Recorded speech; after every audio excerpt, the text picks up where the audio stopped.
پتہ کب چلا؟ جب حضرت علی بن حسین زین العابدین کا انتقال ہو گیا اور ان بیواؤں، غریبوں، یتیموں، محتاجوں کے گھروں میں رات میں وہ راشن رکھا جانا بند ہو گیا، تب پتہ چلا کہ یہ شخصیت کیا کرتی تھی۔ اور جب ساتھ جو کام کرتا ہے وہ بادشاہ کی طرح زندگی گزارتا ہے۔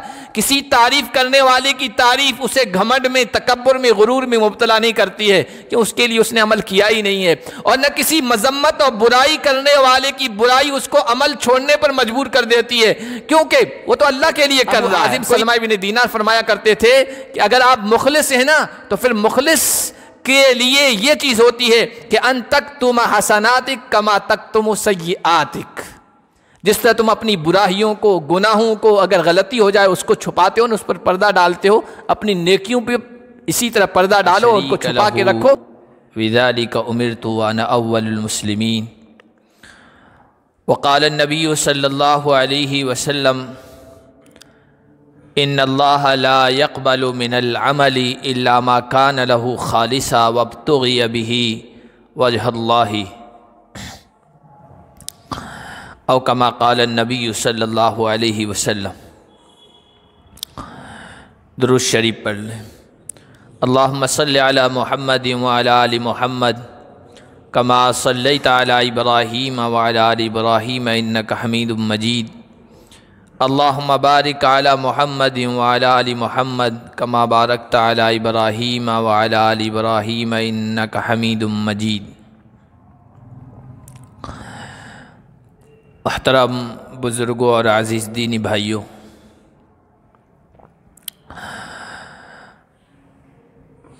ہم جو بھی اعمال کرتے ہیں، کام کرتے ہیں،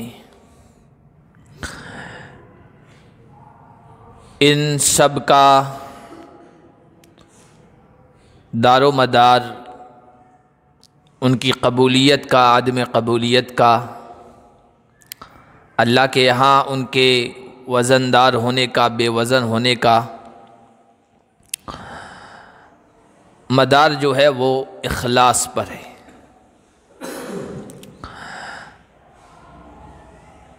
کوئی بھی عمل وزندار اسی وقت ہوگا جب کہ اخلاص کے ساتھ کیا جائے گا،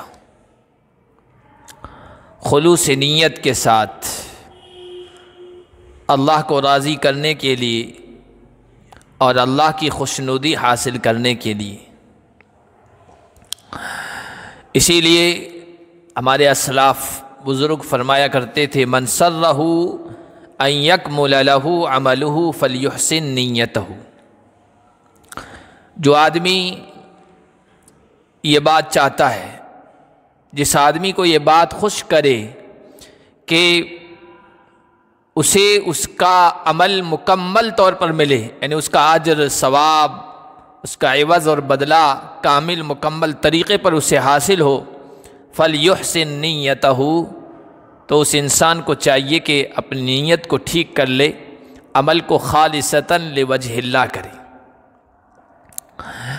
اور اللہ کے نبی صلی اللہ علیہ وسلم نے بھی اس بات کی طرف توجہ دلائی ہے کہ اللہ کی نگاہ میں کوئی بھی عمل اسی وقت مقبول و پسندیدہ ہوگا جب کہ اس کو خالص اللہ کے لیے کیا جائے۔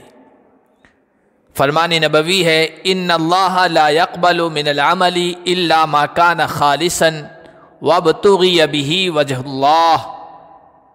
اللہ تبارک و تعالی صرف اسی عمل کو قبول فرماتے ہیں جو خالص اللہ تعالیٰ کے لیے ہو، اور جس عمل کے ذریعے سے اللہ کی رضا اور اس کی خوشی چاہی جائے۔ قرآن کریم میں یہاں تک کہا گیا کہ تمہاری پوری زندگی، پوری عبادت خالص اللہ تعالیٰ کے لیے ہو۔ الا للہ الدین الخالص۔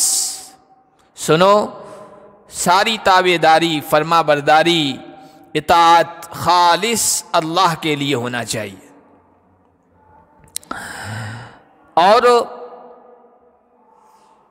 اللہ کے نبی صلی اللہ علیہ وسلم نے اپنے بہت سارے ارشادات میں، آپ کے فرمودات میں، احادیث میں، آپ کے اقوال میں اس طرف امت کو توجہ دلائی ہے۔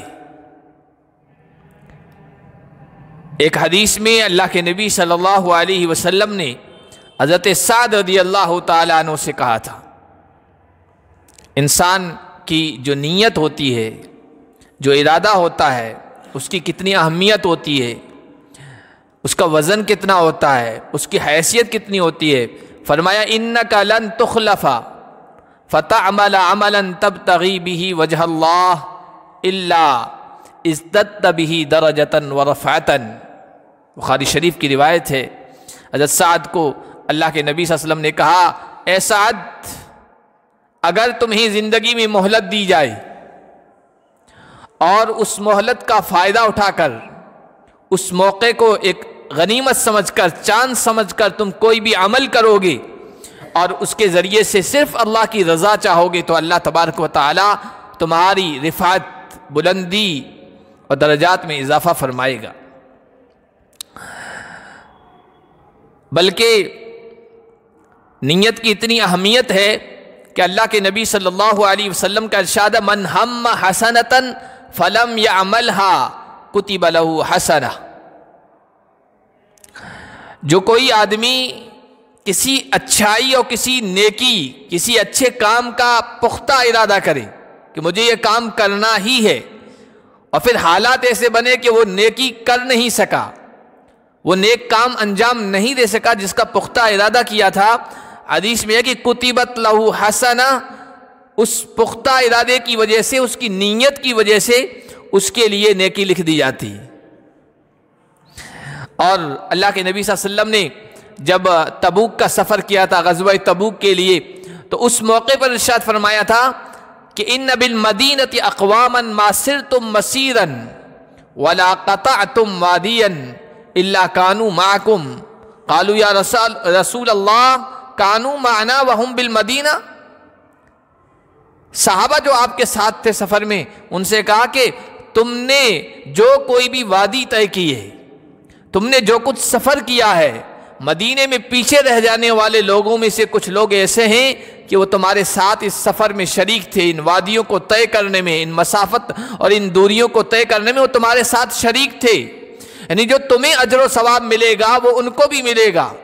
صحابہ کو تعجب ہوا کہ یا رسول اللہ کانوا معنا، وہ ہمارے ساتھ اجر و ثواب میں شریک ہوں گے، وہم بالمدینہ، حالانکہ تو وہ مدینے میں ہے، اتنا لمبا سفر تو ہم نے طے کیا ہے۔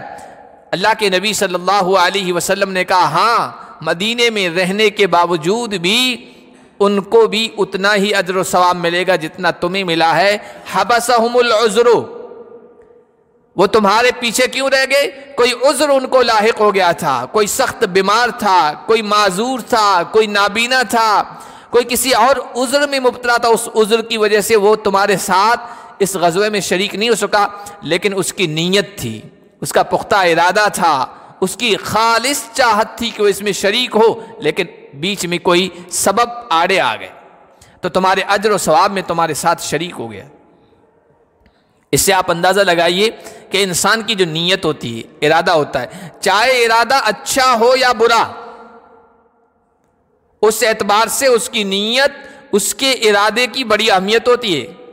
ترمذی شریف کی ایک روایت ہے، بڑی عجیب و غریب حدیث اور روایت ہے، اللہ کے نبی صلی اللہ علیہ وسلم نے ایک موقع پر صحابہ کے سامنے بیان فرمایا، اور اس میں ارشاد فرمایا انما الدنیا لاربعۃ نفر، میرے صحابہ یہ جو دنیا ہے 4 لوگوں کے لیے، 4 قسم کے لوگوں کے لیے، عبد رزقہ اللہ مالا وعلما، ایک قسم کے بندے، ایک بندہ وہ ہے جس کو اللہ نے مال بھی دیا اور علم بھی دیا، فہو یتقی اللہ ویصل فیہ رحمہ، تو وہ اس مال میں جو اللہ نے اسے دیا ہے، اس دولت میں جو اللہ تعالیٰ نے اسے عطا فرمائی ہے، اس میں اللہ سے ڈرتا ہے اور صلہ رحمی کرتا ہے، رشتہ داروں کے ساتھ اچھا سلوک کرتا ہے، وَيَعْلَمُ لِلَّهِ فِيهِ حَقًّا، اور اس مال میں اللہ کا بھی حق جانتا ہے، وہ یہ نہیں کہتا کہ میں نے اپنی محنت، اپنی جفا کشی، اپنی دوڑ دھوپ، اپنی عقل، اپنی ٹیکنک، اپنی چالاکی کی وجہ سے حاصل کیا. نہیں، یہ میرے اللہ کا عطا کردہ، کیونکہ اس کے پاس علم بھی ہے، مال بھی، تو اس مال میں اللہ سے ڈرتا ہے، اللہ کا حق بھی جانتا ہے. حضور نے فرمایا فہذا بافضل المنازل، یہ سب سے اعلیٰ رتبے پر ہے، سب سے بہترین آدمی یہ ہے. دوسرا فرمایا عبد رزقہ اللہ علما ولم یرزقہ مالا. دوسرے قسم کے بندے وہ ہیں جن کو اللہ تعالیٰ نے علم تو دیا، علم کی دولت سے نوازا، لیکن مال اور دولت سے نہیں نوازا ہے، دنیا سے نہیں نوازا ہے. فہو صادق النیہ، لیکن ان کی نیت سچی ہے، خالص ہے. ایسا بندہ کہتا ہے یقول لو ان لی مالا لعملت بعمل فلان، اگر اللہ تعالیٰ مجھے علم کی دولت کے ساتھ دنیا کی دولت بھی دیتا تو میں فلاں کی طرح کام کرتا. دیکھو وہ اللہ کی راہ میں خرچ کر رہا ہے، وہ رشتہ داروں کا خیال رکھ رہا ہے، وہ یتیموں اور بیواؤں کے ساتھ ہمدردی کا اظہار کر رہا ہے، وہ حاجت مندوں کی حاجت کو پورا کر رہا ہے. مجھے اللہ نے علم تو دیا ہے، اگر اللہ مال بھی دے گا تو میں اس بندے کی طرح مال کو استعمال کروں گا. حضور نے فرمایا فَهُوَ نِيَّتُهُ فَأَجْرُهُمَا سَوَاءٌ، جیسی اس نے نیت کی اللہ کی طرف سے فیصلے بھی اسی طرح کے ہیں. پہلے والے بندے اور اس بندے کو دونوں کو برابر اجر و ثواب ملتا ہے. حالانکہ اس نے مال خرچ نہیں کیا، لیکن سچی نیت کے ساتھ کہہ رہا ہے کہ مجھے بھی ملے گا، صحیح راستے میں خرچ کروں گا. وَعَبْدٌ رَزَقَهُ اللَّهُ مَالًا، تیسرا فرمایا وہ بندہ جس کو اللہ نے مال عطا فرمایا، وَلَمْ يَرْزُقْهُ عِلْمًا، لیکن اس کو علم نہیں عطا فرمایا، اس کو پتہ ہی نہیں مال کمانا کس طرح ہے اور خرچ کس طرح کرنا ہے، کن جگہوں پر خرچ کرنا ہے، شریعت کا علم نہیں ہے، دین کا علم نہیں ہے، تو وہ مال کو غلط استعمال کرتا ہے. حضور نے فرمایا فَهُوَ يَخْبِطُ فِي مَالِهِ بِغَيْرِ عِلْمٍ، وہ علم کے بغیر اپنے مال میں ناحق تصرف کرتا ہے، ادھر ادھر خرچ کرتا ہے. وَلَا يَتَّقِي فِيهِ رَبَّهُ، مال کے سلسلے میں نہ اللہ سے ڈرتا ہے، وَلَا يَصِلُ فِيهِ رَحِمَهُ، اور نہ اس مال کے ذریعے سے اپنے رشتہ داروں کے ساتھ اچھا سلوک کرتا ہے. وَلَا يَعْلَمُ لِلَّهِ فِي حَقًّا، اور نہ اللہ کا حق اس میں جانتا ہے. وہ تو کہتا ہے میں نے اپنی محنت سے کمایا ہے، کسی کا کچھ حق نہیں ہے، بس میرا ہی حق ہے. حضور نے فرمایا فَهَذَا بِأَخْبَثِ الْمَنَازِلِ، یہ بندہ سب سے بدترین رتبے میں ہے، اللہ کی نگاہ میں سب سے بدترین ہے. تین قسم کے لوگ ہو گئے. چوتھا عبد لم يرزقه الله مالا ولا علما، چوتھا بندہ وہ ہے جس کو اللہ نے نہ مال دیا ہے نہ علم دیا ہے، دونوں سے محروم رکھا ہے. لیکن فَهُوَ يَقُول، وہ کہتا ہے، اس کے دل میں جو ارادے ہیں، اس کی دل میں جو نیت ہے، اس کے جو خیالات ہیں، جو تصورات ہیں، وہ یہ ہیں. یہ جو تیسرا بندہ تھا جس کو اللہ نے مال تو خوب دیا لیکن علم نہیں دیا تھا، جس کی وجہ سے وہ مال کا ناحق استعمال کر رہا تھا، اس کو دیکھ کر کہتا ہے لو ان لی مالا لعملت فیہ بعمل فلان، اگر میرے پاس بھی مال ہوتا، میرے پاس بھی دولت ہوتی تو میں اس کی طرح کرتا. اس نے شادیوں میں نمائش کی، ریا، دکھلاوا اور بیجا فضول خرچیاں، عیاشیاں، جتنی چیزیں ہوتی ہے دنیا میں، جب کسی کے پاس صرف دنیا دار ہوتا ہے، دین و شریعت کا علم نہیں ہوتا ہے، خوف خدا کی دولت سے مالا مال نہیں ہوتا ہے، وہ آدمی کس طرح دولت کا خرچ کرتا ہے، اس کا بیجا استعمال کرتا ہے. تو کہتا ہے کہ مجھے مال ملا ہوتا تو میں اس کی طرح کرتا. حضور نے فرمایا فَهُوَ نِيَّتُهُ، جیسی اس کی نیت ہے اللہ کی طرف سے فیصلے بھی ویسے. وِزْرُهُمَا سَوَاءٌ، دونوں کا بوجھ، دونوں کا گناہ برابر ہے. تو دیکھیے نبی علیہ الصلوۃ والسلام نے اس حدیث کے ذریعے سے نیت یا اخلاص اور ہمارے دل میں جو ارادے ہوتے ہیں اس اعتبار سے کتنی بہترین بات بتلائی. انسان کو اپنا ارادہ، اپنی نیت خالص رکھنا چاہیے، اللہ کی رضامندی والی اور اللہ کی خوشنودی والی رکھنا چاہیے. اخلاص اگر ہوگا ہمارے عمل میں بھی وزن ہوگا، ہمارے عمل میں بھی اہمیت پیدا ہوگی، اللہ کی نگاہ میں بھی قابل قبول ہوگا، مقبول و پسندیدہ ہوگا اور ہماری نجات کا ذریعہ بنے گا. اور اگر اخلاص نہیں ہے، اخلاص کا فقدان ہے، اخلاص کی کمی ہے، تو پھر ایسا بھی ہوگا کہ بہت سارے نیک اعمال ہم لے کے جائیں گے، اس میں اخلاص نہیں تھا، اخلاص کی دولت نہیں تھی، ان کی کوئی حیثیت نہیں ہوگی۔ اللہ تعالیٰ نے سورہ فرقان میں ارشاد فرمایا وَقَدِمْنَا إِلَىٰ مَا عَمِلُوا مِنْ عَمَلٍ فَجَعَلْنَاهُ هَبَاءً مَنْثُورًا، اور ہم بڑے ان کے ان اعمال کی طرف جو وہ کر کے لے کے آئے تھے، إِلَىٰ مَا عَمِلُوا مِنْ عَمَلٍ فَجَعَلْنَاهُ هَبَاءً مَنْثُورًا، ان کے سارے اعمال کو ہم نے ایسا کر دیا جیسا کوئی سوراخ ہوتا ہے دیوار میں یا کھڑکی ہوتی ہے، اور وہاں سے جو دھوپ آ رہی ہوتی ہے، اس دھوپ میں کچھ اڑتا ہوا بھی نظر آتا ہے نا، ذرہ اگر پکڑنا چاہے تو پکڑ میں نہ آئے، اس کو ہوا منصورہ کہتے ہیں۔ ان کے سارے اعمال کو ہم نے اس طرح اڑتے ہوئے ذرات کر دیا، بے وزن کر دیا۔ کیوں بے وزن کر دیا؟ اس آیت کی تفسیر میں علامہ ابن کثیر رحمۃ اللہ علیہ نے لکھا اس وجہ سے ان کے اعمال کو بے وزن کر دیا کہ ان میں اخلاص نہیں تھا، صرف اللہ کو راضی کرنے کے لیے اور اللہ کی خوشنودی کے لیے وہ عمل نہیں کیا گیا تھا، تو ان اعمال کو بے وزن اور بے قیمت کر دیا گیا۔ اسی لیے اللہ کے نبی صلی اللہ علیہ وسلم نے حضرت ابی بن کعب رضی اللہ تعالیٰ عنہ کو نصیحت کرتے ہوئے ارشاد فرمایا تھا من عمل منہم عمل الآخرہ فی الدنیا لم یکن لہ فی الآخرۃ نصیب، من عمل منہم عمل الآخرۃ للدنیا، جو کوئی بھی آخرت کا عمل دنیا کے لیے کرے گا، دنیا کے فائدے کے لیے کرے گا، دنیا کے نفع کے لیے کرے گا، آخرت میں ایسے لوگوں کو کچھ بھی حصہ نہیں ملے گا اور کچھ بھی ان کا نصیب نہیں ہوگا۔ اس لیے ہمارے بزرگان دین، ہمارے اسلاف، ہمارے پہلے جو مسلمان تھے، وہ اپنی نیتوں کو ٹٹولا کرتے تھے، اخلاص خلوص کی طرف زیادہ توجہ دیا کرتے تھے، اور ان کی کوشش یہ ہوا کرتی تھی کہ ہم جو بھی عمل کریں، جو کام کریں، وہ صرف اللہ کو راضی کرنے کے لیے ہو۔ یحییٰ ابن کثیر رحمۃ اللہ علیہ، اللہ کے ایک بڑے نیک بندے گزرے ہیں، وہ فرمایا کرتے تھے تعلموا النیہ فإنہا ابلغ من العمل، نیت سیکھو۔ نیت سیکھنے کا مطلب یہ کہ اپنی نیت کو درست کرو، اس لیے کہ نیت عمل سے زیادہ اہم ہے، ابلغ من العمل، عمل سے زیادہ اہمیت رکھتی ہے، تاثیر رکھتی ہے، اس لیے اپنی نیتوں کو درست کرو۔ عبداللہ ابن مبارک رحمۃ اللہ علیہ، اللہ نے علم سے بھی بڑا نوازا تھا اور مال سے بھی بڑا نوازا تھا، اپنے زمانے کے بڑے عالم بھی تھے اور بڑے مالدار بھی تھے۔ وہ فرمایا کرتے تھے کہ رب عمل صغیر تعظمہ النیہ وَرُبَّ عَمَلٍ كَبِيرٍ تُصَغِّرُهُ النِّيَّةِ، بہت سی مرتبہ ایسا ہوتا ہے کہ اخلاص کی بدولت معمولی عمل ہوتا ہے، معمولی کام ہوتا ہے، وہ اللہ کے ہاں قدر و منزلت پا جاتا ہے، اللہ کے ہاں وہ بڑا بن جاتا ہے۔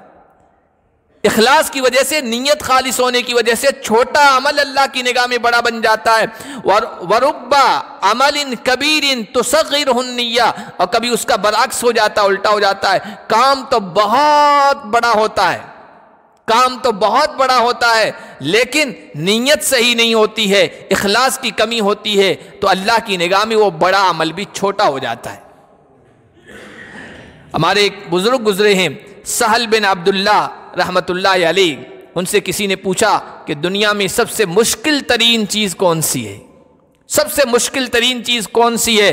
تو انہوں نے کہا کہ اخلاص، کسی کام میں اخلاص پیدا کر لینا یہ بہت مشکل چیز ہے، انسان کتنی بھی کوشش کر لے، کہیں نہ کہیں سے ریا، نمود، دکھلاوا، شہرت، جاہ طلبی، دنیا طلبی، اس طرح کے جو منفی جذبات ہوتے ہیں، جو دوسری چیزیں ہوتی ہیں، وہ انسان کے ارادے اور نیت میں کہیں نہ کہیں سے شامل ہو جاتی ہے اور مل جایا کرتی ہے۔ اس لیے انہوں نے کہا کہ سب سے مشکل چیز اخلاص، اگر کوئی بندہ اپنے اندر پیدا کر لے تو اتنی اہم چیز ہے کہ جنید بغدادی رحمۃ اللہ علیہ فرمایا کرتے تھے الاخلاص سر بین اللہ و عبدہ، اخلاص اللہ اور اس کے بندے کے درمیان ایک راز ہے، لا یعلمہ ملک، کوئی فرشتہ اس اخلاص کو، اس راز کو نہیں جان سکتا ہے کہ اس کو لکھے، اور نہ کوئی شیطان جان سکتا ہے کہ اس کو خراب کر دے، اس کو بیکار کر دے اور اس کو بے اثر کر دے۔ اگر یہ نہیں ہے تو پھر دیکھیے بہت سارے نیک لوگ، بہت سارے نیک لوگ نیکیوں، اعمال صالحہ، عبادتوں کے ڈھیر لے کر اللہ کے یہاں پہنچیں گے، دنیا والوں کی نگاہ میں وہ اعمال ایسے ہوں گے جو بہت اہم، بہت ہی اہم، لیکن چونکہ اخلاص کی کمی ہوگی تو اللہ کے ہاں ان کی کوئی حیثیت نہیں ہوگی۔ مسلم شریف کی روایت میں موجود ہے، اور وہ روایت بہت مشہور ہے، آپ حضرات سنتے بھی ہوں گے کہ کل قیامت کے دن اللہ کے دربار میں جہاں لوگوں کو پیش کیا جائے گا، وہاں دربار الہی میں 3 قسم کے لوگوں کو پیش کیا جائے گا، اور ان سے پوچھا جائے گا تم کیا کر لے کے آئے، کیا اعمال کر کے آئے؟ ان میں فرمایا مجاہد کو، اللہ کی راہ میں جہاد کرنے والے کو، جس کے بارے میں کہا کہ شہید ہونے والا، جو شہید ہونے والا بندہ ہے خون کا قطرہ زمین پر ٹپکتا نہیں ہے، گرتا نہیں، اس سے پہلے اس کی قبولیت لکھ دی جاتی ہے، اللہ کے یہاں وہ مقبول بندہ بن جاتا ہے۔ لیکن اگر اپنی جان لوگوں کو بڑا بہادر بننے کے لیے قربان کی تھی کہ مجھے بڑا بہادر سمجھیں، بڑا شجاع سمجھیں، اللہ تعالیٰ بلائیں گے کہ بھائی تو نے کیا عمل کیا، کیا کام کیا؟ وہ کہے گا اللہ تعالیٰ تیری راہ میں جہاد کیا، قربانی پیش کی، یہاں تک کہ اپنی جان تک قربان کر دی، اس سے بڑھ کر کیا ہو سکتا ہے؟ اللہ تعالیٰ چونکہ نیت سے واقف ہیں، ارادے سے واقف ہیں، اللہ تعالیٰ کہیں گے تو نے وہ اس لیے کیا ہے تاکہ یہ کہا جائے کہ بڑا بہادر انسان تھا، بڑا شجاع انسان تھا، جرأت مند انسان تھا، لوگوں کے دکھلاوے کے لیے یہ عمل کیا تھا۔ کہا جائے گا فرشتوں سے کہ اس کو لے جاؤ جہنم میں ڈال دو، فَيُسْحَبْ وَيُلْقَى فِي النَّارِ۔ دوسرا وہ آدمی جو عالم ہوگا، قاری ہوگا قرآن کا، بڑی دین کی خدمت ہے یہ بھی، لیکن اگر صرف دنیا داروں کو دکھلانے کے لیے، دنیا والوں کو دکھلانے کے لیے یہ عمل کیا تھا، اللہ کے دربار میں حاضر ہوگا، اللہ کہے گا تو کیا عمل لے کے آیا ہے؟ وہ کہے گا باری تعالیٰ قرآن پڑھایا، دین کی خدمت کی، آگے سکھایا، آگے پہنچایا۔ اللہ تعالیٰ نیت سے واقف ہو کہیں گے تو نے مجھے راضی کرنے کے لیے کام نہیں کیا تھا، تو نے تو اس لیے کیا تھا کہ لوگ بڑا عالم کہیں، بڑا قاری کہیں، بڑا قرآن کا ماہر کہیں، وہ کہا جا چکا، فرشتوں سے کہا جائے گا اس کو بھی لے جاؤ جہنم میں ڈال۔ تیسرا وہ آدمی جس نے بڑی دولت کمائی تھی، بڑا مال کمایا تھا، اللہ کی راہ میں خوب خرچ کیا تھا، خوب خرچ کیا، جہاں خرچ کرنے کی جگہیں تھی صحیح جگہوں پہ خرچ کیا تھا، لیکن نیت میں کھوٹ تھی۔ لوگ کہیں بڑا سخی ہے، بڑا جواد ہے، بڑا فیاض ہے، بڑا دریا دل ہے، بہت نوازنے والا ہے۔ اللہ پوچھیں گے تو کیا کر کے آیا ہے؟ کہے گا پروردگار تو نے مال دیا تھا، میں نے تیری راہ میں خرچ کیا، کوئی جگہ نہیں چھوڑی جہاں میں نے خرچ نہ کیا۔ اللہ کہیں گے تو نے لوگوں سے داد تحسین اور ان کی شاباشیاں حاصل کرنے کے لیے یہ کیا تھا، مجھے راضی کرنے کے لیے نہیں کیا تھا، تیری نیت میں کھوٹ تھا، نیت خالص نہیں تھی، اخلاص کی کمی تھی۔ فرشتوں سے کہیں گے اس کو بھی لے جاؤ اور جہنم کے اندر ڈال۔ کتنے اہم عمل ہیں یہ، اور کتنے بظاہر دیکھیں بڑے وزنی ہیں، لیکن چونکہ نیت میں کھوٹ تھا، اخلاص کا فقدان تھا، اخلاص کی کمی تھی، تو کہا جائے گا ان کو لے جا کر جہنم میں ڈال دو۔ اسی لیے ہمارے جو بزرگان دین تھے اللہ سے اخلاص مانگا کرتے تھے۔ اخلاص نہیں ہوتا ہے تو پھر نفاق ہوتا ہے، منافقت ہوتی ہے۔ آدمی مخلص ہو، اللہ کی نگاہ میں محبوب و مقبول ہے، اور اگر اخلاص نہیں ہے تو پھر منافقت پیدا ہو جاتی ہے۔ ایک صحابی ہیں حضرت ابو درداء، بڑے مشہور صحابی ہیں، جبیر ابن نفیر ان کے بارے میں کہتے ہیں میں نے اکثر سنا حضرت ابو درداء رضی اللہ تعالیٰ عنہ کو نماز جب پڑھتے تھے، نماز میں تشہد میں جب بیٹھتے تھے، التحیات پڑھنے کے بعد دعائیں ہیں دوسری عربی میں، آپ بہت ساری دعائیں اگر نفل پڑھ رہے ہیں تو بہت ساری دعائیں پڑھ سکتے ہیں، آپ مانگ سکتے ہیں۔ وہ دعا مانگا کرتے تھے، کثرت سے جو دعا مانگا کرتے تھے کہ میں پاس میں بیٹھا رہا کرتا تھا، سنتا تھا، تو کہتے تھے اے اللہ میں نفاق سے، منافقت سے تیری پناہ چاہتا ہوں، بہت زیادہ یہ دعا کیا کرتے تھے۔ تو جبیر بن نفیر کہتے ہیں میں نے کہا آپ اللہ کے نبی کے صحابی ہیں، بڑے لوگوں میں شمار ہوتے ہیں، اللہ کے نبی صلی اللہ علیہ وسلم کی معیت، رفاقت اور ساتھ آپ کو حاصل ہوا ہے، اور آپ منافقت سے اتنا ڈرتے ہیں اور منافقت سے اللہ کی اتنی زیادہ پناہ مانگتے ہیں اللہ سے، منافقت سے کیا وجہ ہے اس کی؟ آپ کو تو اتنا ڈرنے کی ضرورت نہیں ہے اور اتنی اس کے لیے دعا مانگنے کی ضرورت نہیں ہے۔ تو انہوں نے کہا کہ تم ان باتوں کو چھوڑ دو، تمہیں نہیں پتا کہ انسان چند لمحوں میں دین سے اور اخلاص سے پھر جاتا ہے، کب اس کا دل پھر جائے کچھ پتہ نہیں۔ اس لیے ہمیشہ اللہ تعالیٰ سے میں اس بات کی دعا کرتا ہوں اللہ مجھے اخلاص کی دولت سے مالا مال فرمائے اور منافقت اور نفاق سے دور رکھے۔ محمد ابن سیرین رحمۃ اللہ علیہ بڑے عالم گزرے اور اللہ کے سامنے رونے والے، آہوزاری کرنے والے. ان کی سیرت میں ان کے بارے میں کتاب بایوگرافی لکھی، اس میں لکھا رات میں اللہ کے سامنے کھڑے ہوا کرتے تھے، بہت رویا کرتے تھے تہجد میں، قیام اللیل میں. اور جب صبح ہوتی تھی، عام طور پر ایسا ہوتا ہے کہ جو آدمی جلدی اٹھتا ہے تو اس کے چہرے سے، اس کی آنکھوں سے ایسا محسوس ہو جاتا ہے کہ جلدی جاگا تھا، یہ جلدی بیدار ہوا، یہ اللہ کے سامنے رویا گڑ گڑایا ہے. لیکن جب صبح اٹھتے تھے، تکان کا، مشقت اور محنت کا، رات میں اٹھنے کا، بیداری کا کوئی اثر ان کے چہرے پر نظر نہیں آتا تھا. بالکل شگفتہ نظر آتے تھے، چہرہ کھلا ہوا، جیسے کہ بہت آرام سے سو کے اٹھے ہیں. اور وہ اس وجہ سے کیا کرتے تھے تاکہ لوگوں میں سے کسی کو پتہ نہ چلے کہ میں رات میں اللہ کے سامنے کھڑا ہوا ہوں، میں نے تہجد پڑھی ہے اور قیام اللیل کی ہے. ربیع ابن خیثم رحمۃ اللہ علیہ کے بارے میں غالباً ان کی بیٹی کہتی ہے کثرت سے قرآن کریم پڑھا کرتے تھے، قرآن کی تلاوت ان کا معمول تھا. ہمارا انداز یہ ہوتا ہے کوئی نیکی کر رہے ہو، نیکی کر تو اللہ کے لیے عبادت شروع کی، تلاوت شروع کی، کوئی نیک کام کیا، اللہ کے لیے کیا تھا. لیکن کوئی آ گیا تو دل میں خوشی ہوتی ہے کہ بھائی ہم کو نیک عمل کرتے ہوئے اس نے دیکھ لیا کہ ہم قرآن کی تلاوت کر رہے ہیں، قرآن کی تلاوت کے ہم پابند ہیں، معمولات کے پابند ہیں. ربیع ابن خیثم کے بارے میں ان کی بیٹی کہتی ہے کثرت سے قرآن پڑھا کرتے تھے. جب کوئی آتا تھا آہٹ محسوس ہوتی تھی، گھر کے باہر کوئی حاضری دے رہا ہے، دستک دے رہا ہے، فوراً قرآن کریم بند کر دیتے تھے، ایک طرف رکھ دیتے تھے تاکہ کسی کو پتہ نہ چلے کہ قرآن کریم کی تلاوت کر رہے ہیں اور کہیں اخلاص کے ساتھ دکھاوا اور ریا کی آمیزش اور ملاوٹ نہ ہو جائے. اتنا اہتمام کیا کرتے تھے. ہمارے ایک بزرگ گزرے ہیں علی ابن حسین، حضرت حسین کے بیٹے ہیں اور زین العابدین کے نام سے مشہور ہیں. خانوادہ نبوت ہے، رسالت کا جو گھرانہ ہے وہ سارا اخلاص والا تھا، ایک سے بڑھ کر ایک. علی ابن حسین کے بارے میں آتا ہے غریبوں کی بڑی خدمت کرنے والے. رات کو اٹھا کرتے تھے، ضرورت کی چیزیں تھیلیوں میں پیک کیا کرتے تھے، خود جایا کرتے تھے کندھے پہ اٹھا کے، پیٹھ پہ لاد کر، اور جو محتاج، غریب، بیوائیں، یتیم ہوتے تھے ان کے گھر کے باہر کسی محفوظ جگہ پر رکھ دیتے تھے. رات کے اندھیرے میں کسی کو پتہ نہیں چلتا تھا کہ کس نے رکھا ہے.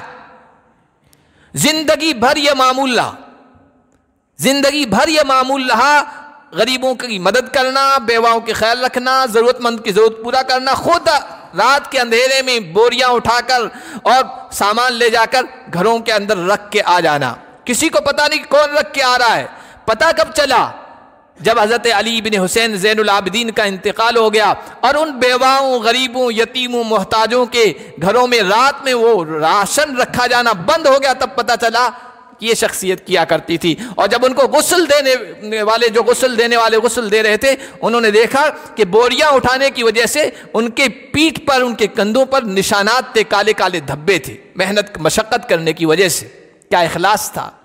آج ایسا اخلاص ہم کو مل سکتا ہے، نصیب ہو سکتا ہے. اور نئے ایسے اخلاص کے لیے ہم کوشش کر رہے ہیں. اللہ تعالیٰ سے جب بھی ہم عمل کریں دعا بھی کریں اللہ ہمیں عمل کے ساتھ اخلاص کی دولت سے، خلوص نیت کی دولت سے بھی مالا مال فرمائے.